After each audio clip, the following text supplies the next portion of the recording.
Okay, so the last speaker for today is Jiao Wang from Xiamen University in China. He will talk about computing thermal power of interacting systems. Thank you. Okay, good afternoon, everyone.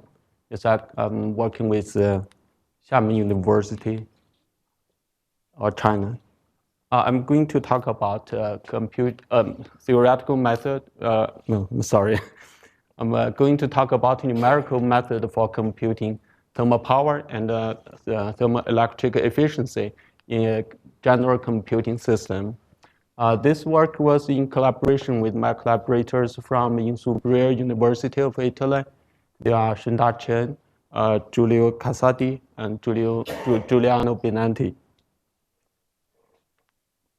Recently, we have been working on the issue of thermoelectricity, and we hope to get some more understanding and try to find out a way to increase the thermoelectric efficiency.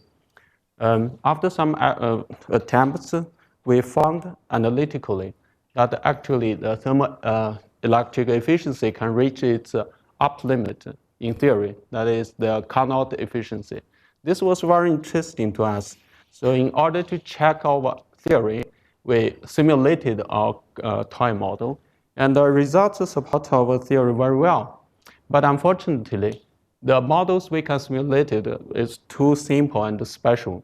So after that, we tried to find out a new simulation method to study more general system.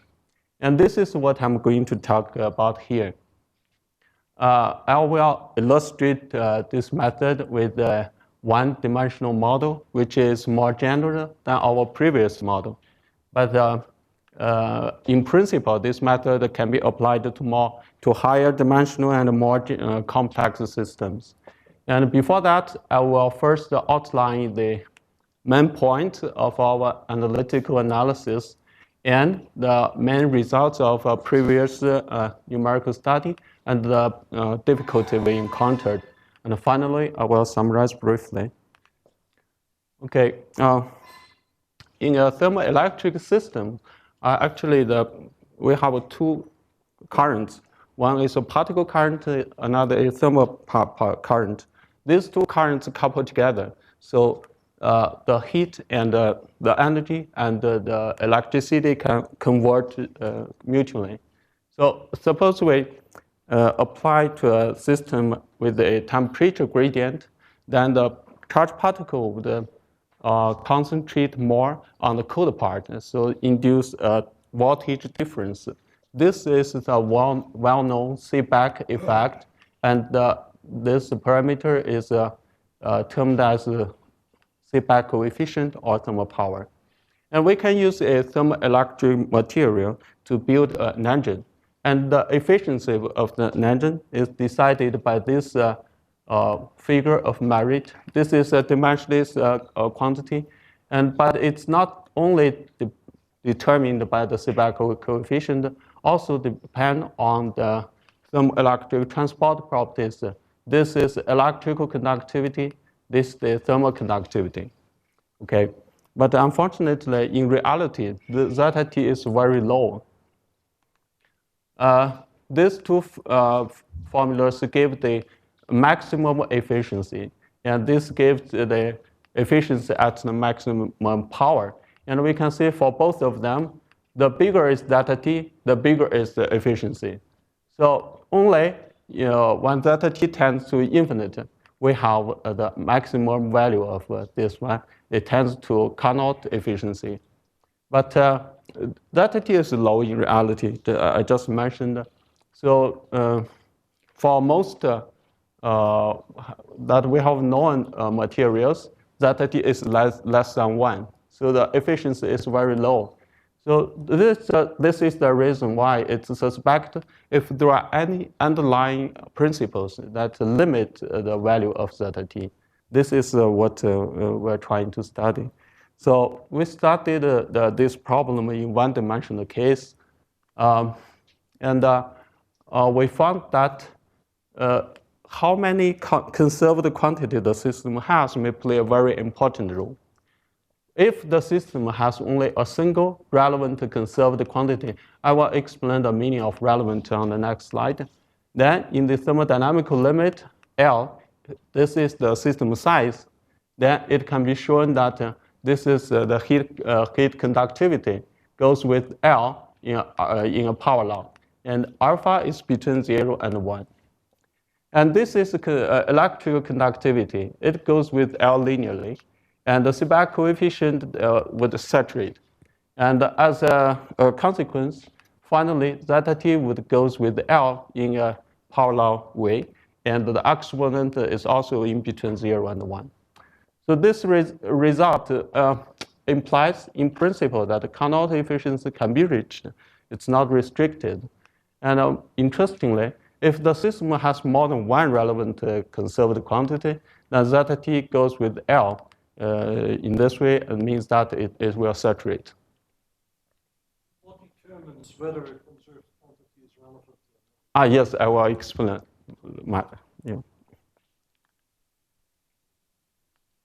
So I explain a bit more here. This formula is the start point of our analysis, which related. This is the current of particle. This is the current of heat, and with thermodynamical forces by this matrix, on-cycle kinetic coefficient matrix. So mu is the electrochemical potential, and beta is just 1 over kBt. And as long as we know the matrix, then we know these parameters. We know this, and this is Seebeck coefficient. And finally, we have zeta T. Zeta T, please note that this is the determinant of this matrix, appears as the denominator here. So if we want to have a huge zeta T, or infinite, then we need a 0 delta determinant L. So, but this formula is very useful. In simulation, actually, we can adjust the thermodynamical forces and see how the current respond to it. What is J rho? Oh, I'm sorry. J rho is the particle current, and the Gu is the heat current. Well, usually. Yeah, Particle current, just. Yeah, it's particle current, yes. Given by the continuity equation, so there's no such thing. This is in the linear response regime. Yeah. Momentum is conserved. No, I'm sorry. For in our systems, the momentum is conserved. Still have a current. Yeah.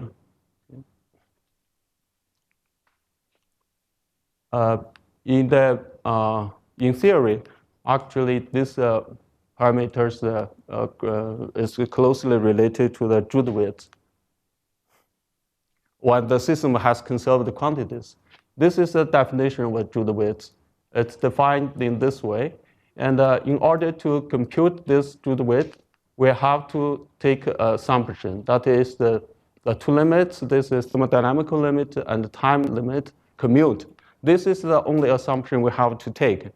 And with this, given this, we can rewrite Drude width in this way. Then, thanks to Suzuki, then this part in red can be rewritten in such a sum. Here, Q represents a conserved quantity the system has. M is the total amount of the conserved quantity, relevant and orthogonal. Here, the two different conserved quantity are orthogonal if the average of their product is 0. This average here is taken as the equilibrium state average. And conserved quantity is relevant if its product with both currents take average are not 0. So this is the meaning of the relevant. Okay. If the system has only a single conserved quantity, then we can write down Drude width, no matter what the Q is. Then we can show that the determinant of D is actually 0. This is very easy. We just submit this into here. This is a DUU. It's GUQ over Q square. This is 0, rho, 0Q over square. 0U here. We have 2GU, 2GU, and they are exactly 0. And on the other hand, in the thermodynamical limit, determinant L tends to be proportional to determinant D. And as this is 0, that means delta, the determinant L tends to 0 as well. So this is our main result. And we can also show that if the system has more than one conserved quantity, then this is proportional to L squared, and as a result, zeta T would saturate. Okay. Okay, this is the main result. Then the question is if it's correct. So in order to check our theory, we simulated such a simple model. It's very simple. It's one-dimensional, consists of point particles. We assume that only the nearest two particles interact while the elastic collision. Okay. Then this is the expression of GU and G rho. And the system has two conserved quantities. One is the total momentum, and another is the total energy. But in this system, we can show that E is not relevant. So the P is the only relevant conserved quantity. So it satisfies with our requirement. And our simulation is you taken these parameters, but all the results do not qualitatively do not depend on these values. Okay. Okay, let me show you the results. First, we would like to check if the two limits commute or not. So we calculate the current, the correlation of the currents rescued by the system size. And when we say that for different system sizes, here, all the curves collapse onto 1. This means that actually this quantity does not depend on the system size. So we have these two limits do commute. Okay. Okay. The models, they are with boundary conditions or without boundary? These computations. Here. Conditions or no boundary conditions? This is an open boundary condition. I will explain a bit more later. Yes, it's open. It's allowed change particles with the reservoirs, also change the energies. This figure summarizes my results. We can see that our four quantities depends on the system size L in the way as our theory predicted. For example, sigma goes with L linearly, and Seebeck coefficient saturates. In this case, we can calculate the Seebeck coefficient analytically, and its value is 1.5. And here, the kappa goes with L. In a power law, I plot here a reference scaling. This is the result by many different theories. Okay, then as a result, zeta T diverges.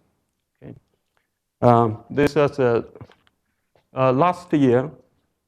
My collaborators also simulated such a two-dimensional multiple particle collision gas model. And this model is actually not completely Newtonian. The dynamics is like this. It evolved the system step by step. Each step lasts for a time tau. And in each step, it's divided into two sub-steps. Oh, sorry. The first sub-step is to allow all the particles to move freely for a time tau. Then update the position of particles in this way. Then the second step is that mimic. It's an imaginary step. It's done in this way. We divide it into system into same cells, and in each cell we suppose there is the interactions of the particles, and we update the velocity of in each the particles in each cell in this way. This VMC means the velocity of the mass center. And this is a rotation for this vector, rotate it to angle alpha. And in each cell, this can be done clockwise or counterclockwise. This is chosen randomly with the same probability. So we have a plus minus alpha here.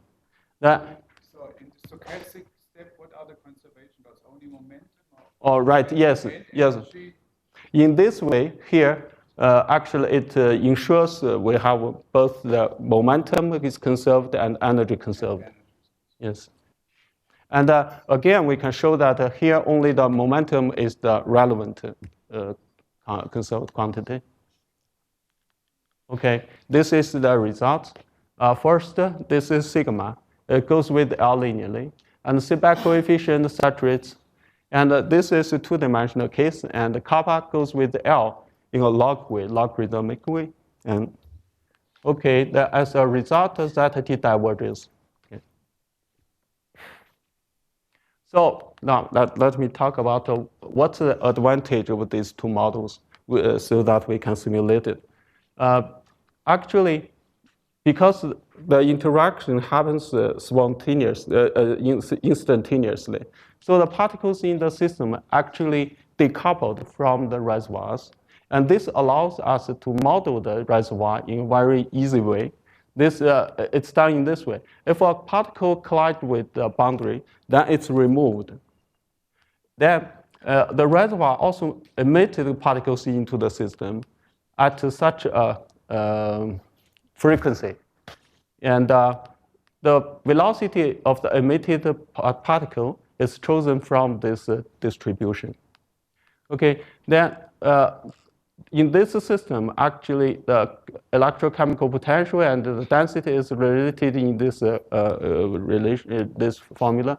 So for a given electrochemical potential, we know the rho and we know the frequency. So it's very convenient that we adjust the value of T, TL, TR, and mu L, mu R. Then we adjust this value to measure the current and measure the on-cycle matrix. So this is why it's easy to be done. And for the two-dimensional system, actually we model the reservoir in the same way. But here we choose the velocity px in this distribution and py in the equilibrium Gaussian Boltzmann distribution. Okay. But if we want, the problem is that if we want to simulate a system have a general interaction, for example, suppose the two particles interact with a Coulomb interaction, then actually the particle in the system will always coupled with the particle in the reservoir. This is the reason why it's very difficult. For example, if there is a particle is emitted from the reservoir to the system, and it happens there is a system particle very close to the boundary, then there is a huge potential between them. Then this is of course unphysical, and it will cause a problem. This is why our model, the reservoir model, cannot be used anymore. So for the more general interaction, we have to find a new method. This is what I'm trying to talk here. Then let me outline our method. We assume that there are only internal electric interaction. That is, the system keeps its momentum, keeps energy. Okay, we emphasize this one. Okay, this is our assumption. And our strategy is to take advantage of both the Monte Carlo method and molecular dynamics. We divided it into two steps. The first step is to use the Monte Carlo method. For a system, for example, if we give the temperature, electrochemical potential, size, then we use ground canonical Monte Carlo method, get the relation between the electrochemical potential and the average density. Okay, this relation is necessary for us. Okay, this is the first step. The second step, we use the molecular dynamics. We coupled the system to close the reservoir here with TL and TR temperature. And when a particle is collide with the boundary, it will be reflected with a new velocity, and it's chosen from this distribution.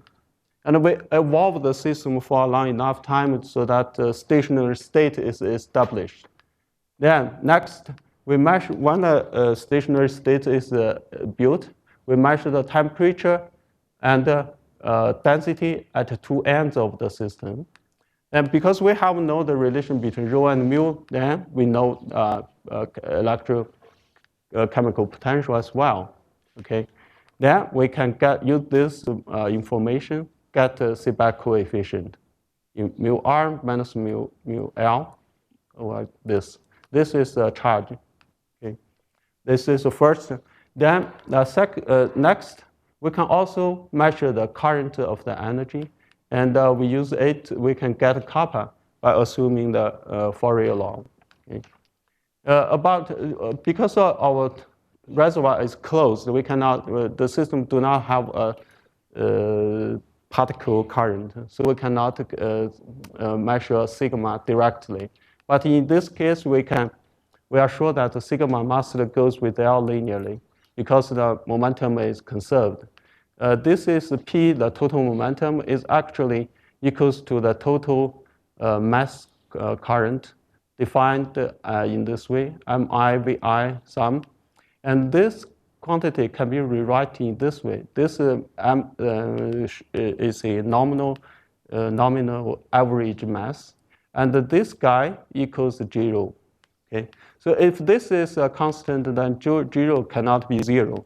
So we know 0 and its correlation do not decay. So we have this.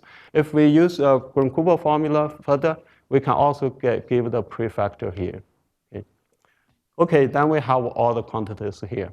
Now let's give you an example how this method is used to study such a system. It's a one-dimensional system with a screened Coulomb potential.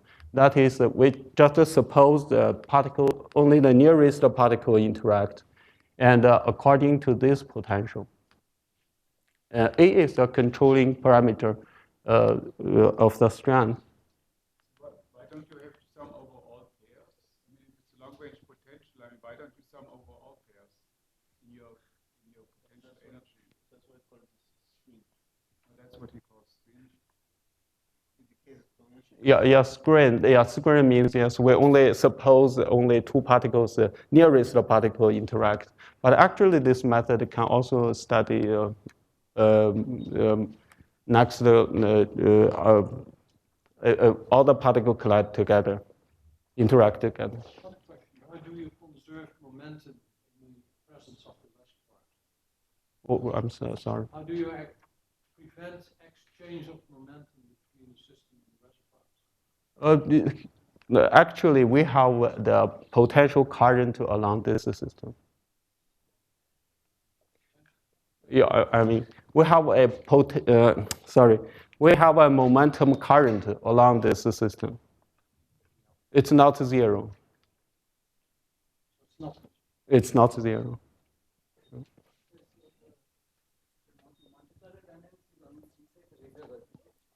The Monte Carlo dynamics is inside the reservoirs.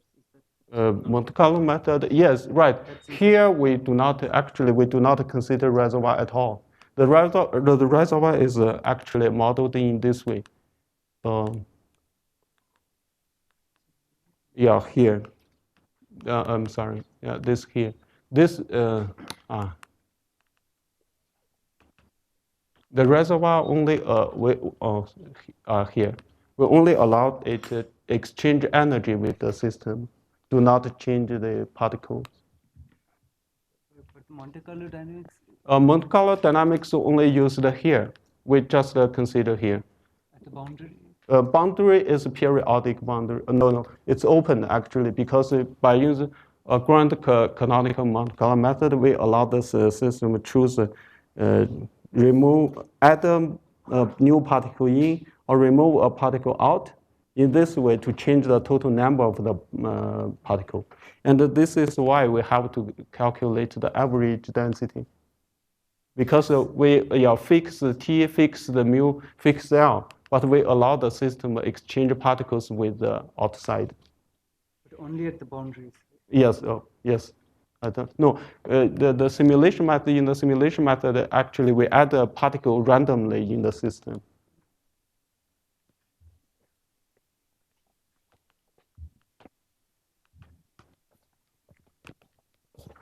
Oh, okay.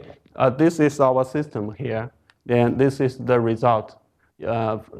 This panel gives the potential. And for A equals 1, this curve, 10 to minus 1. And if a small one is very close to the hard point potential. Then this is the mu and the rho we measured with the ground canonical Monte Carlo method. And this dashed line is the relation of the ideal gas. So this is consistent with the theoretical results. Okay. Second, we check if the two limits commute. And again, we will say that the curves for different system size collapse onto one. So this means that actually these quantities do not depend on the system's size. Okay, this dashed line is the quantity we calculate with the Suzuki equation, and we can see all of them agree very well. Okay, then this is the in this case, actually, we can analytically calculate the sigma. It depends on L linearly, and this line gives this relation. And for the feedback coefficient, it saturates. And for the kappa, in this case, it's very interesting. It also saturates. So of course, this is maybe a finite size effect, but this flat term can not cover a very wide system size range. And finally, zeta t goes with the system size L, L linearly as well. Okay, and this flat term may be a common feature for the system when it's close to its integrable limit. In this paper, we discussed this problem. Okay, let me summarize my talk. We have designed a simulation method to calculate the thermoelectric efficiency. And this method actually may be applied to slightly more complicated problems because here we do not have any restriction to the interaction form. And still we have a problem left, that is the condition for the two limits change. Under what condition they exchange, we don't know. We don't know how any idea. So this is happens to our models. This is the case. Okay, thank you.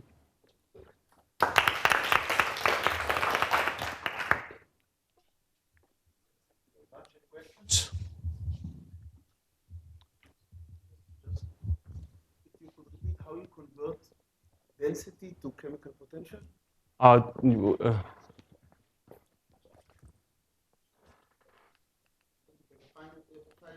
Right, yes.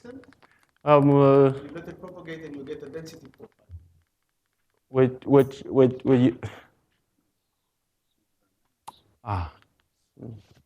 Sorry.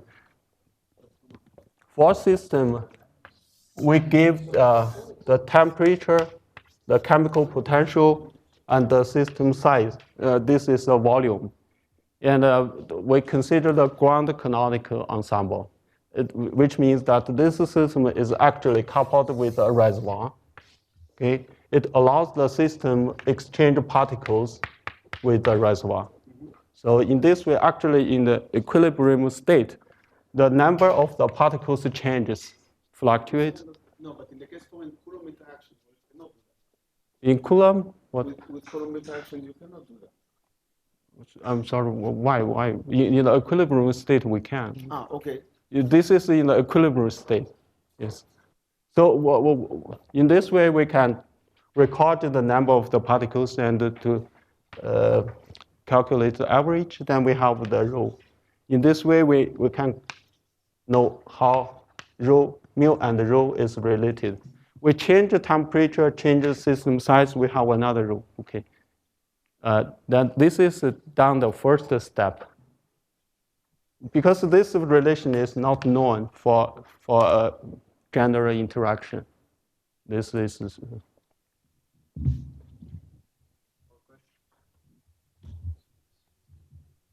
Just one question. So you commented before about the Coulomb potential. yeah. That the result wouldn't change in case you considered the sum over all particles. Yes. So isn't it that should somehow have a long-range correlation if you had, if all particles interacted? Oh, you mean for the Coulomb? Coulomb, yes. So yeah. why the screen case gives the same result? Yes, with right. The you're right. Actually, this model. Some assumption there.